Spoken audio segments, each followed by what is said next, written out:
Facticity. The condition of being an objective fact or truth.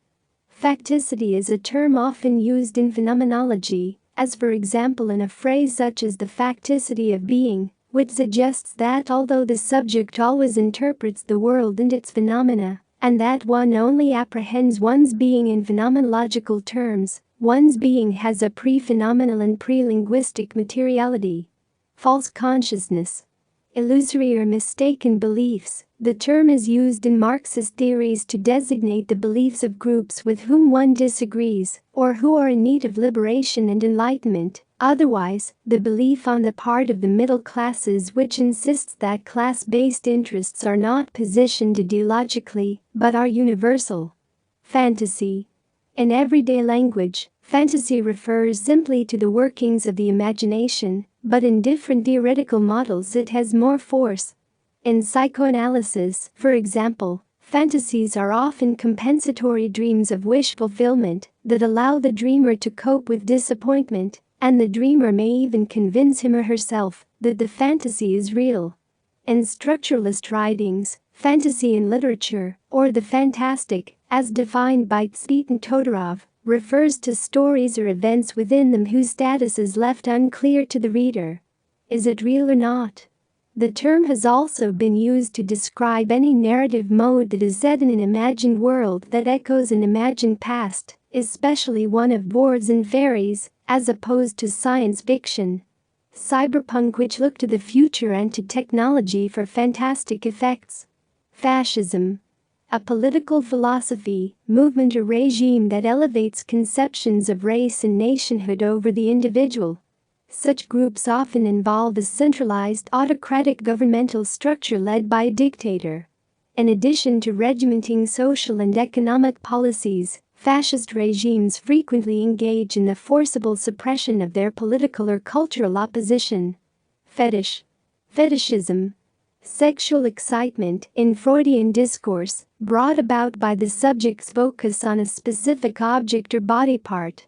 Further employed in post-colonial discourse by Homi K. Bhabha, in relation to the processes of racial stereotyping, or in Marxist discourse in relation to the mystified value of the commodity.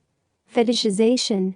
Marxist term that refers to the manner in which mass culture commodifies various sociocultural concepts, ideologies or traditions. Fiction. An imaginative story or narrative, including prose and verse, that offers an invented account of events. Field. Structural term employed by Pierre Bourdieu to indicate the organization of a given social structure, determined in its meaning by identifiable social positions and their interrelations within the social sphere, as these are in turn defined by the distribution and organization of resources or cultural capital. Figure. Literary term that refers to a recurring theme, image or style.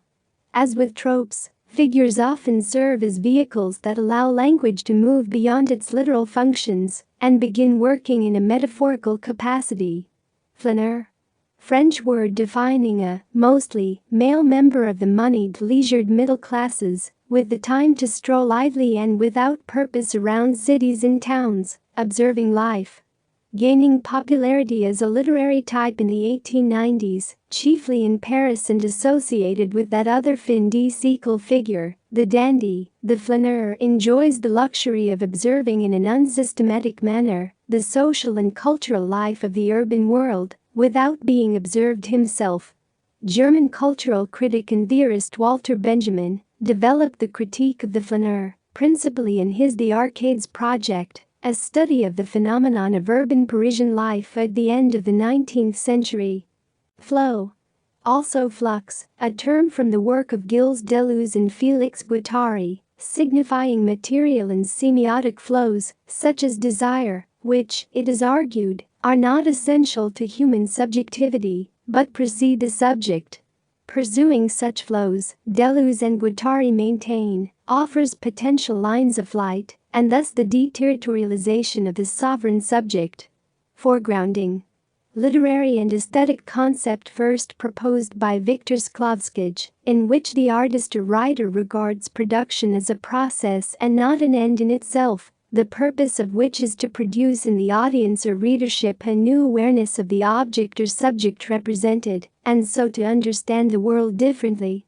One means of foregrounding the process of perception and its active role in the interpretation of art is through what Skloskaj termed astronomy, defamiliarization or making strange, whereby the form of the art object is revealed rather than occluded by content or subject, and so how one perceives comes to be foregrounded. The artfulness involved in the production rather than the object is what is of most importance. From such a theoretical premise, it might be argued that James Joyce's Ulysses defamiliarizes narrative convention and the assumption of realist fiction that the form of prose narrative is transparent. Foregrounding is achieved through the novelist's self-conscious techniques of drawing attention to the literariness of literary language and to the fact that language obtrudes materially between the reader and the world. Thus, foregrounding effects a realization in the reader that perception of the world is not empirical, but shaped and mediated through language. The reader is always aware in a novel such as Joyce's Ulysses that a process is underway in which one is expected to consider how language shapes the world and so comprehend that world and one's perception of it differently. Form. The basic structure of a literary work of art. Form often refers to the genre of a given work, as well as to the structural interaction between the work's design and the literary content that shares in the production of its ultimate meaning. Formalism refers to the critical tendency that emerged during the first half of the 20th century and devoted its attention to concentrating on literature's formal structures in an objective manner. Game. In Beyond the Pleasure Principle, Freud recounts the observation of a game invented by his 18-month-old grandson. In this game the child would throw a wooden spool, to which a piece of string was attached, away from him, and then pull it back.